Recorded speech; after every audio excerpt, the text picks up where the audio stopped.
হে আমার সৃষ্টিকর্তা, তোমার দেওয়া রঙিন জীবনটা আজ আমার রঙহীন সাদা কাগজে পরিণত। ভবিষ্যতের কথা আর কি বা চিন্তা করব। আমার দেহে থাকা অবুঝ হৃদয়টা আজ পাথরে পরিণত। হতাশা শূন্যতার বাস্তবতা অচল আজ আমার মস্তিষ্ক। মৃত্যু নামক মুক্তির মহা উল্লাসে শীতল করে দাও না আমার এই দেহ। আমি যে বড়ই ক্লান্ত।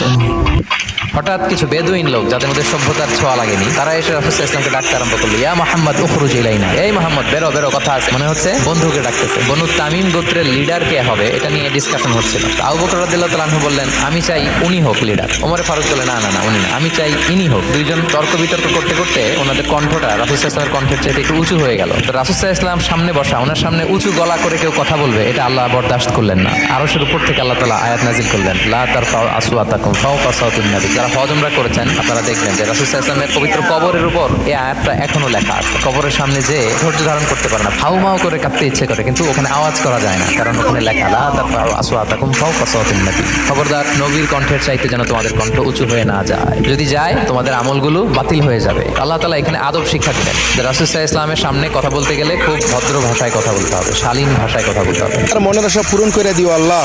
যে ভিডিওটা থেকে লাইক কমেন্ট কপিলিং শেয়ার করে কমেন্টে আমিন লিখে যাবে।